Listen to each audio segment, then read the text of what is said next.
Hello friends, welcome back to my channel if you are new. If this is the first time you just happen to be clicking on a video of mine, my name is Amara Franklin. I am a caffeine addicted single mom who writes words and reads books.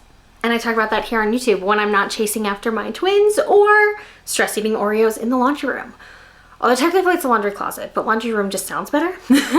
Anyways, I've had a wild ride about trying to get a video up. So I try to get videos up now every Tuesday and Friday. Today's Wednesday, because yesterday I filmed this great coffee talk video where we had a whole conversation about imposter syndrome, and I don't know, it got a little weird towards the end. But the first time I filmed the video, it went so great. I went to edit and I had apparently hit a button and there was no audio. So then I thought it would be a great idea to redo it at 10 p.m., but I should not be allowed to be awake, let alone speaking to anybody face to face or on YouTube at 10 p.m. It was 25 minutes of I don't even know. We started with the conversation I had during my lunch break, and then we went on a side quest. And my side quest also went on side quests, and I went to try to edit it and try to piece it together into something coherent, and I gave up after 3 minutes. So I was like, I'll just redo it again when I'm more awake and can put thoughts together properly. But I'm in a better mood. I don't want to talk about imposter syndrome and the things that my brain does to beat me up and just be freaking mean to me. Seriously, my brain is an asshole. Instead, I just want to talk about books, right? That's happy. I got the idea about an hour ago because I was cleaning off my bookshelf and I saw a bunch of indie books and I was like, I want to talk about these. So I started pulling all the indie books off my shelf. I think I have more. I actually have some that I've loaned to my neighbor and a couple other people, but this right here, this little stack is 21 indie books. Now we're not going to go through all 21 indie books. We're going to draw a little number from the Witch's Brew mug. I wish this was full of coffee, but it's full of paper. So I do drink coffee out of this sometimes though. Oh shit. This will probably be the first one since it flew out and wants to be talked about. So this is number 1. So we're going to pull 3 numbers from the hat, and then this is not a hat, from the cup bowl thing. And then we're just going to count from 1 to 21, and that's the book we're going to talk about. So we're going to do 3 today, and then we'll just keep this going until we've talked about all of these, and then probably more because I'm always buying books. So this one will be the first one because it is literally went flying out of the bowl.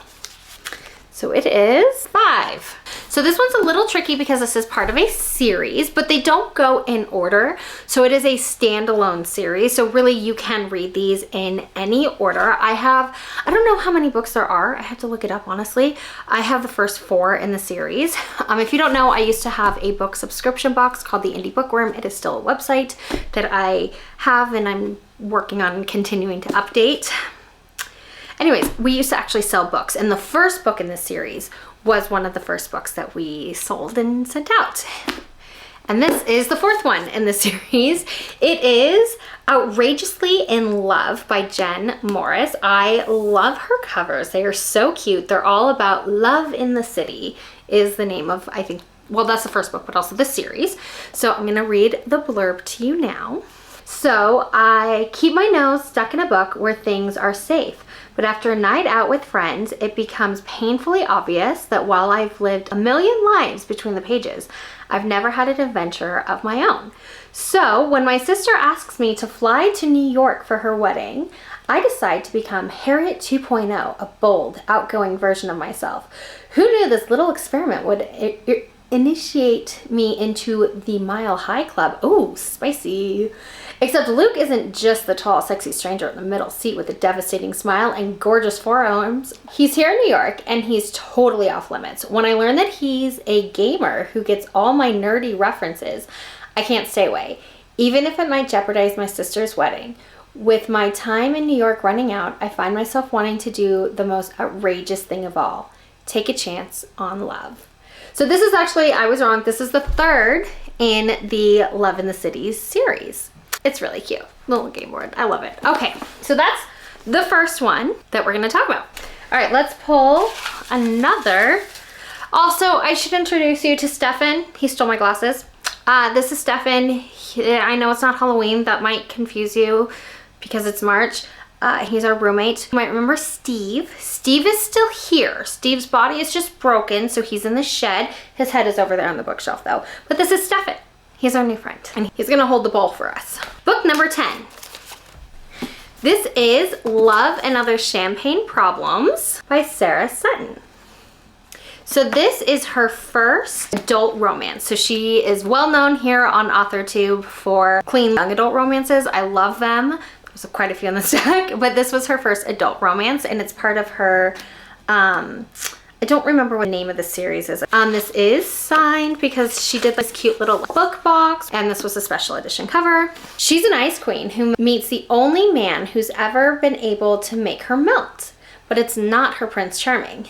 As the ice queen heiress to a multi-million-dollar luxury hotel chain, Margaret always knew her parents would choose who she has to marry, whichever candidate had the deepest pockets and the most business assets. So when the time comes to either enter an engagement with a man she's never met or lose her sparkling fortune, Margaret knows there's only one answer. To keep her impulsivity in check and to avoid ruining the business deal of a lifetime, Margaret's parents enlist Summer Pennington, a new hire at the hotel, to play her secretary and to keep the leash on her tight. Despite the unfavorable circumstances, Summer, part-time cater waiter, and now apparent part-time babysitter, is a breath of fresh air from the elegant and cutthroat world around Margaret. Optimistic, cheery, warm-hearted, and everything she isn't. But as the two grow closer and Margaret finds herself falling for his cinnamon roll exterior, it becomes clear that there's more to Sumner than meets the eye. And she begins to wonder if she even knows him at all. With her first meeting with her fiancé drawing nearer and her parents' grip on her becoming tighter, Margaret's faced with the realization that romance isn't always a guarantee for someone in her position, and that falling in love might just be another champagne problem. Okay, I just love it so much because if you can't tell by my shirt, I'm a big Swiftie, so champagne problems, love and other champagne problems. I love it so stinking much. I'm excited. I've had this book since it came out. It is definitely on my list to read this year. All right, last one. Well, these are like stuck together, so we gotta pick them up. All right, 11. I just realized the books will change order as I take them out of the stack. Huh, that's crazy. Okay. And I think what I'm gonna do, because I put the ones in a series together, I'm gonna mix them up a little bit next time so that way we're not happening to get the same back-to-back if we get numbers back-to-back. But this is also by Sarah Sutton. It's a little worn because I absolutely adore this book. I have read it. I also gave it to my nieces to read because this is one of her young adult romances. This one made me cry. I remember reading this, oh my gosh, I don't even know. What are we looking at? Like 3 or 4 years ago at this point? But it is one of my favorites that she's written. Two totally different worlds collide. Addie Arden lives in a land called denial. After losing her dad in a car accident, she'd rather pretend things are okay than be crushed by grief and guilt. Her friends buy the fake smiles, and her mom doesn't seem to notice or care.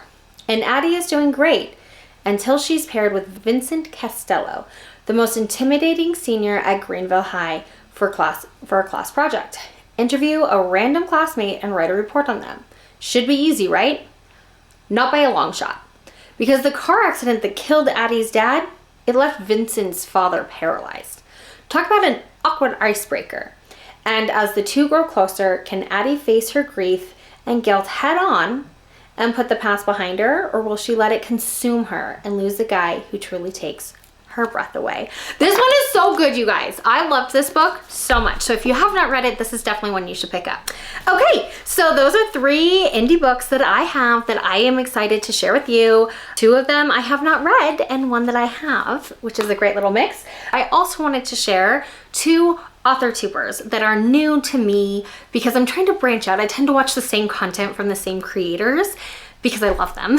But there's so many faces on this app in so many different ways that we can share our stories of the journey to share our stories. And I am just trying to branch out and find new people that I think should have a gazillion more followers. The first one I want to share is Ash Danielle Writes.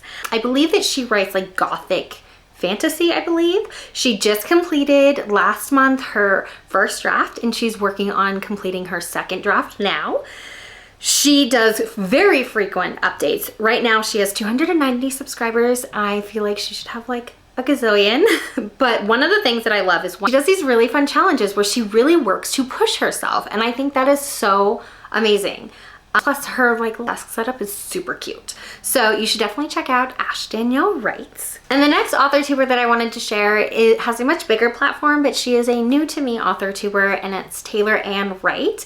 I watched her 24-hour writing vlog, literally aesthetics for days. Like this is one of the most cozy and aesthetic, but super productive writing vlogs. I love watching people that will do challenges because I have to gamify everything in my life if I'm gonna get anything done. And a challenge is a great way to just sit down and say, I'm gonna write for X amount of time.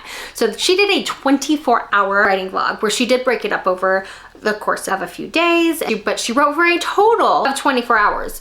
My brain would literally melt. I would cease to exist as a human being after 24 hours. All right, friends, that's it for today's video. I hope you enjoyed it. It was very impromptu. Is that the right word?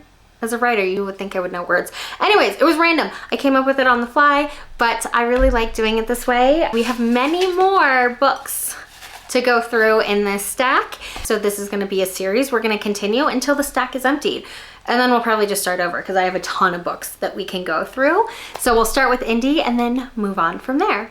Make sure to follow the other two Authortubers that I shared. I'm gonna do that at the end of every video as well. So if you have any Authortubers though that you think need more attention, drop their channels down in the comments so I can go subscribe to them if I'm not already, and anybody watching can subscribe too. Speaking of that, if you have not done so, please give this video a like and subscribe.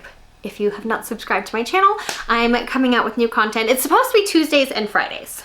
It's Wednesday, but it's fine. Anyways, I'm posting videos here on YouTube now every Tuesday and Friday, as well as I do live streams on Saturday here on YouTube and Twitch. So I simulcast them. So I stream on Twitch on Saturdays and on YouTube as well. This week though, if I don't get my MacBook back in time, will not be on Twitch. It will only be on YouTube because I'll have to go back to using StreamYard instead of OBS. But I will leave a link to all of my places that you can find me down below. And with that, my friends, you know what to do. Go write some words and read a book, and I will see you very, very soon. Bye. Come a little closer. I wanna dance with you. Everything's moving slower.